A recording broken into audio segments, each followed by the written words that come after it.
Today we're joined by Bobby Armstrong. You are a huge deal online. Why HVAC? They hired me on the spot, and I went to do my first install and didn't know what the hell I was doing.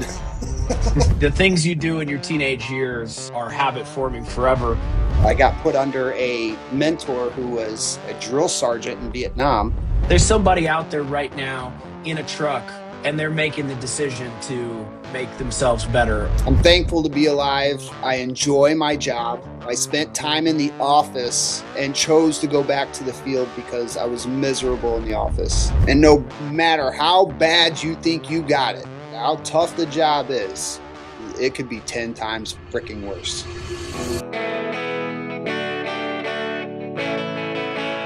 Hey guys, welcome to The Dispatch, where job site legends get the mic. Join me every other Thursday as I sit down with the biggest names in the trades to find out what's really happening to keep America running. So whether you're on the road or in the garage, beer in hand, settle in for a great conversation. I'm Ryan Prosser, and this is The Dispatch.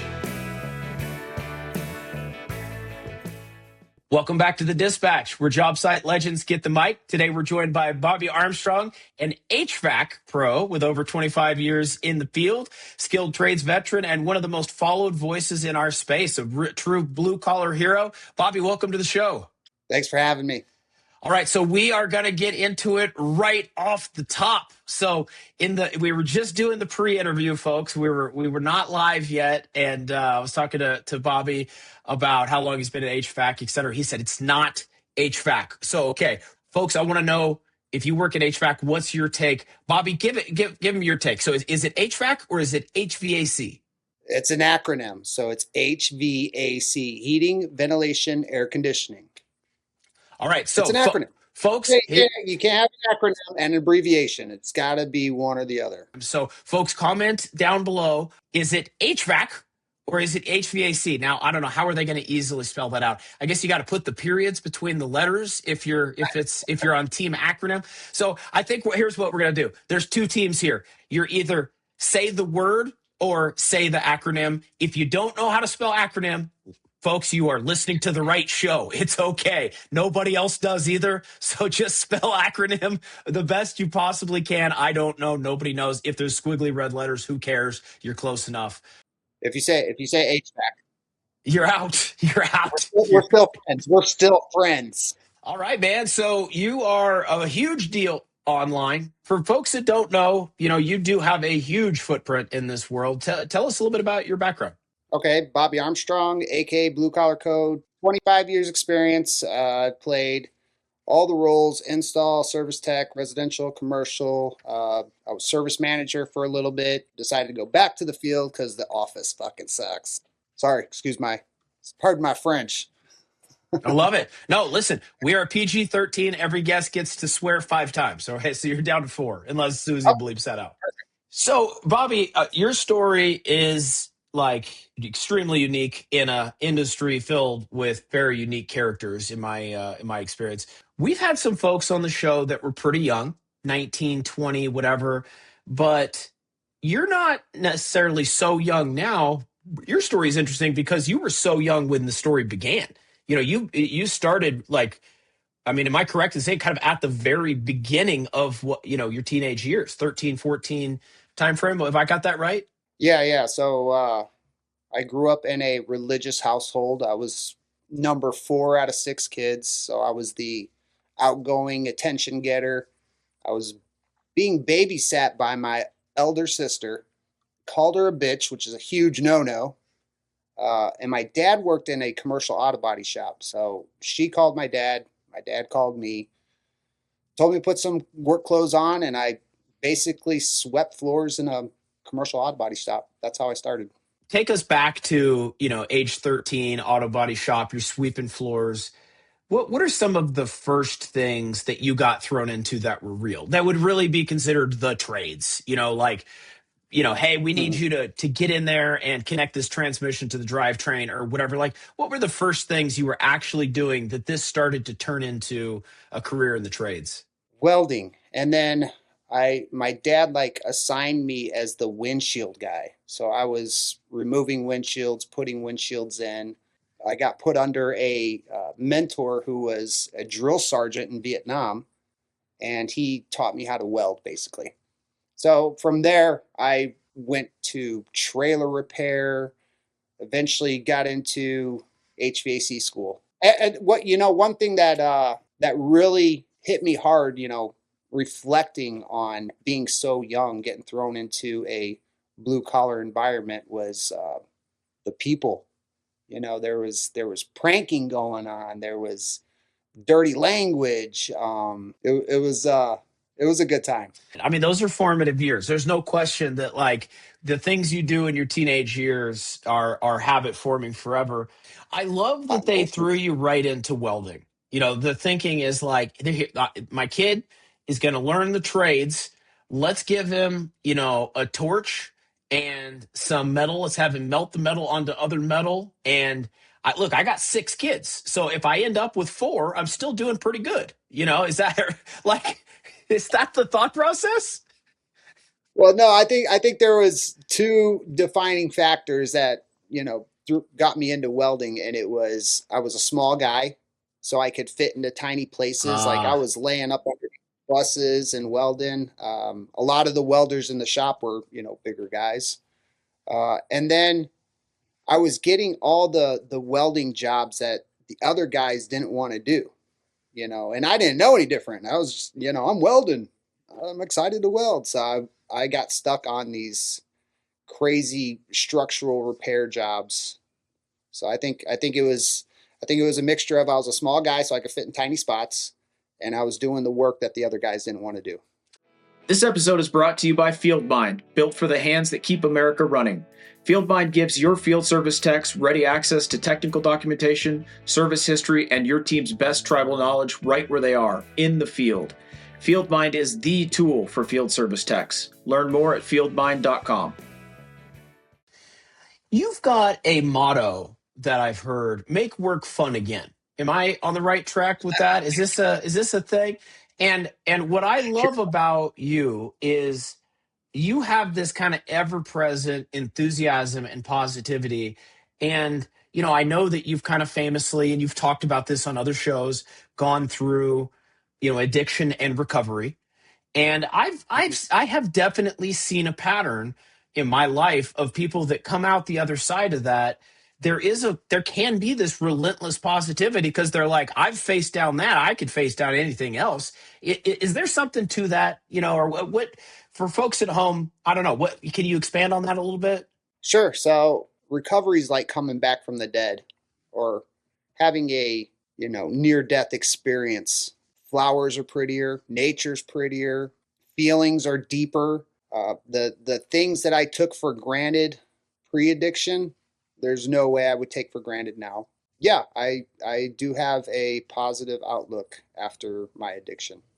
For I mean, just a kind of a PSA moment, if you were going to say a few words to folks out there going through their own journey with substances, maybe sensing that they're on a bad path, what was something that surprised you about recovery that somebody that you wish other people knew?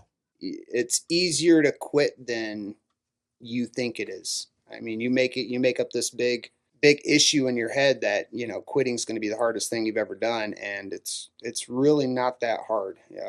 You just have to have a little willingness to quit. If you Hmm. have that little willingness to quit, and you have some kind of support system, or even somebody to help you get out of the location you're at, so your drug dealer isn't a phone call away. I would try to quit on my own, and I would be sick, physically ill for a month. When I finally got out of that location into a support system, I was they were forcing me to eat, they were forcing me to take vitamins, and I was only physically ill for a week. Mm. And then it was all mental after that. That's and how many years has it been? I last used December 2013. Congratulations, man! Way to go. So, Thanks. talking now about HVAC, a space where you've really come and created, very, I mean, like I said, you have a huge voice in this. A lot of people love to hear what you've got to say. Talk about your journey from, windshields, welding. I assume, at some point graduated out of dad's shop, and why HVAC? Why this place in the space? When I was younger, I would play with Legos, and then I would take my Walkman apart, and I would take the little motor out of the Walkman and I would wire it to my Legos, and I would make like Legos walk with all the different motors and wires and stuff. And my dad always told me, he's like, "You're going to be an engineer. You're going to be an engineer." But I always like building stuff. I always like digging into the mystery and figuring it out and getting the science behind it. Yeah, so I was in my dad's auto body shop. He's paying me $8 an hour. And I got an offer to go to a trailer repair shop for $16 an hour. I was doubling my pay. So I took that position, ended up getting fired because boss man came over and told me, he's like, do it this way. I did it my way. He caught me doing it my way, told me to do it his way. As soon as he walked away again, I went back to doing it my way, and he came back and was like, get the F out of my shop. So eventually I went to a refrigerated trailer repair shop. And in there, with all my experience, I could work on the diesel engine. I could work on the trailer lights. I could do the brakes on the trailer, the air system. I could do everything on the trailer except for the reefer side. It was just like a complete mystery to me. And so this was back in Chicago, and there's this shock jock called Mancow Moeller. And he always had these commercials for this ETI in Blue Island, Environmental Technical Institute, HVAC school. So one day my buddy asked me to go with him on a tour of the school. I said, sure, why not? Little did I know that during that tour that they were going to be forcing me to sign and go to school. I mean, like the people in running the tour, I mean, they must be getting a commission because they really basically just handed you the pen. So yeah, I signed up. Government paid for half of it. I got student loans for the other half, and yeah, went to HVAC school. Then, oh wait, I got a good one. So the reefer trailer company that I was working for, I started going to school, and my school hours started interfering with my work hours. I was missing trains. Trains would come through, and I would have to document the temperatures on the trailers, fuel them up. Well, the trains were coming through late, so I was leaving on time, but I wasn't staying for the train, so I was missing these trains. Right. The boss man pulled me aside and said, listen, you're going to have to make a choice, school or work. And so I chose school, and they terminated my employment. After I graduated, they brought me back, and they said, we want you to go to Orlando, Florida, and run our shop in Orlando, Florida. So they packed me up, all expenses paid, moved me down to Florida. Hurricane Charlie came through and knocked citrus off all the trees, and they laid me off 4 weeks later, and I was stuck in Florida. Ooh. After I got laid off, my neighbor had a connection with this guy. His name was Norman, one of the best HVAC mentors I've ever had. Worked for a company, and they hired me on the spot, and I went to do my first install and didn't know what the hell I was doing. My first residential install. I called Norman. I was like, hey, how long does this Pookie have to sit up before you can turn the air handler on? He said, what the hell are you talking about? You should be able to turn it on right away. So I stayed with that company for 16 years. 7 of those years, the last years, I was a functioning drug addict. I got hooked on drugs, and I'd go do a residential install. I'd get the scrap money. I'd take the scrap, or I would take the scrap to the scrap yard, get the money, go get the drugs, and do it all over. I did that for like 7 years, and that's how I ended up in Arizona. As I moved out of Florida to sober up. I see. Put some space between you and the problem. I mean, you hear this cycle over and over where, we just had a guest on the show, I think last week, and he was saying, if you're hanging out with 5 bozos, you're gonna be the 6th. Was basically his message. He said it differently, and I told him at the time, I said, that's the truth. That's an amazingly wise thing said in a normal voice. I don't, and you really do have to put space between the crew, or you're just never going to get change. You're going to end up being the sixth member of that five-person problem, or whatever the Yeah. crew is. And then sometimes it's not even the crew, it's just the environment. You know where to get the drugs, you know how to feed the cycle. And what made you pick Arizona? I had grandparents out here. I had grandparents out here. I chased a girl out here.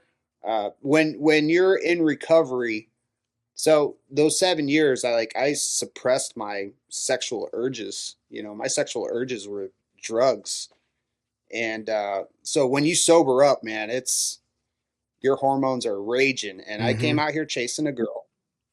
I had grandparents out here. I wasn't even here for like 2 days, and I was noticing all the HVAC trucks driving around. And coming from Florida with all the humidity, I think it was June when I came to Arizona originally, and it's blazing hot in June in Phoenix, and it was like paradise without the humidity. The heat was great without the humidity, so I I I submitted 10 resumes, and within 24 hours, I had 10 interviews lined up. That's great. I mean, And Arizona is been booming for 20 years at least, it seems. And man, if they're the only thing they need more than HVAC pros is water, it seems to me. And I don't know, I don't know how you fix that one. So, um, sore but subject. yeah, I mean that's got that's. I will say here in the Mountain West for folks that aren't paying attention. I think people in the Northeast. We've had a lot of people from the East Coast on the show recently. A lot of people from the Central Time Zone, but Mountain West. Let me just tell you guys, we did not have a winter this year. It never came. Winter came, winter left, and it's warm, and we are going to be looking at the mother of all fire seasons, forest fire seasons. It is going to be something. But I'm curious to get back to your story. So you're the grandparent angle, I have to say, is very heartwarming. I know that we're miles away from HVAC here, but I just got to ask. I mean, it seems like time and again the grandparent angle is the ace in the hole that brings kids back, brings men back. Not to say not women too, but you're far gone. Maybe maybe you're not far gone. Maybe you're on the other side and you need a break. And grandparents are always there to give you one more break. They're going to give you whatever they can give you. I don't know your grandparents, of course, but what was that experience like? Man, it was the same thing with my family. I just, I depressed all my interaction with my family. So I was trying to regain all that time that I had lost, or at least make up for all that time that I lost with my, family, my grandparents. Sure. It was great. I got to spend, they're gone now, but I got to spend a little bit of time with them. Well, that's great, and my father now. I don't know if your father's still with us, but my dad is getting old, and um, I see him. He doesn't move very good anymore, and the mind goes back to much earlier chapters in life. And I have kids of my own now. I understand a lot of the things about why he was so hard on me and why things were important, and I don't know about you, man. Maybe audience at home. I don't know if some of you fellas out there in your trucks listening along feel this way, but I'm like, God, I was an asshole. I mean, this guy had one goal in mind, which was to try to set me up to do smart things. And I had one goal, which is to be a giant fucking ass. And he would say, here are the winning numbers to tomorrow's pick six. I'd fucking tear the ticket in half, just because. And I'm, you know what I mean? And it's like, why? I don't know why. I mean, if I could go back in time, the first thing I do is fist fight my younger self. I'm not even trying to deliver a message. I just that son of a bitch needs to get punched. Period. Oh, boy. Yeah. Anyways, we go on this journey in life. That's the best thing I can say is I thank you for telling your story, because I guarantee you, in a way you don't realize, there's somebody out there right now in a truck, and they're making the decision to to make themselves better, or to chase the dream, or whatever the case is. So I'd love to give the microphone back to you and just say, if you could talk to those younger versions of, frankly, you or younger techs out there kind of getting started in their career? Not necessarily, doesn't have to be substance abuse angle, but just knuckleheads out there, just starting their career. What are some of the things you would say to them, or that you would even say to yourself? I'd get hot a lot, if the job wasn't set up right, or I'd get frustrated because I just didn't understand something and it took too long to do the research. You guys got it freaking lucky. You got like everything you need right freaking here. This is the best tool that you have. Do the research, read the instructions, and no matter how bad you think you got it, how tough the job is, it could be 10 times freaking worse. You think installing a air conditioner in the attic is tough? Try refraining from cussing a motherfucker out in an email. That's really hard because once it's out there, it's out there. You can't take that email back. That's right. But yeah, just look for the bright side because there's always a positive. There's always a bright side. Yeah, and this is a booming industry. I mean, there's nothing better. And frankly, I have not known that in my career. I have had a knack for picking dogs, but HVAC this is a growth industry for a long time, it seems. I mean, it seems like that's all I see in the news lately is the worst decision you can make is being a computer programmer. The best decision you can make is moving to HVAC. That's got to be one of the more I didn't see that coming curveballs of the last 10 years. There's a ton of different directions you can go. You can go residential, commercial, industrial. You can go office. You can go controls. There's so many different angles and facets to HVAC. It's like just choose which way you want to go. I just rode the wave and I ended up where I'm at. I did, however, want to work on the big stuff. When I was in residential, I wanted to do the high rises. I wanted to do the chillers. I wanted to do the bigger, the better. Mm-hmm. So that might have guided me to where I'm at today. But for the most part, I was just riding the wave. You mentioned reefer trains. I think you were talking about a minute ago. I have a question. So I want to know about reefer boats, like out on the ocean. So of course I'm going to ask Bobby Armstrong from a landlocked state, but I imagine you actually know a thing or two about this. But when you're, because there are reefer, I don't know what you would call them, boats or whatever, like shipping container size things. I mean, I've seen them. How in the world do they service those? You're in the middle of the Pacific Ocean, and are they going to fly Barbie Armstrong out there, or are they just going to lose the whole haul? Or, I mean, you're talking about a couple $1 million in merchandise, I imagine. So, or do they just have somebody on the boat that services it? What does that look like? Kind of like the Star Trek Scotty, the engineer. He could fix anything. There's a guy on a boat that can literally fix anything. So, like MacGyver. Yeah. I didn't want to say MacGyver because it's so aged and. No, MacGyver's but great. yeah, MacGyver back in the day, that guy could freaking make, a light bulb and a freaking, squirt bottle into a gun or something. Dude. But 100%. MacGyver was the great underrated show of the 80s. Like, I want to know how many people are in the trades today that grew up with a MacGyver poster on their wall. Okay, 100. That was me. Everybody was obsessed with Hasselhoff. I might even had the MacGyver mullet. Yes, dude. He did. He had the DIY mullet. I call it the DIY mullet. It's not the long one. It's the manageable kind of, and you could spot him. It kind of gave birth to a look, like guys knew if they wanted to signal to other guys that they could fix anything. And frankly, they want to signal to chicks. Hey, do you want everything in your house to work perfectly? I'm your guy. Like, certain chicks, they're on the look for that kind of MacGyver type. And it was literally Bob Vila, like This Old House with Bob Vila, but with a plot. And you know what I mean? It was Bob Vila with action is what I never thought about that before. But 100%. Oh man, that was the greatest mashup of all time. Funny story is I had this shaft duct. It went 11 stories all the way down, and in the process of building that shaft duct, you have to cap it off and pressure test it. So we did that, but somewhere down the line, the guys forgot to take the cap off and they just kept going building that thing. So this shaft duct had a, blockage in it, a freaking cap, and we couldn't get to it. We could see it like, 2 stories up, but we couldn't get to it, and we couldn't cut open the shaft to get to it.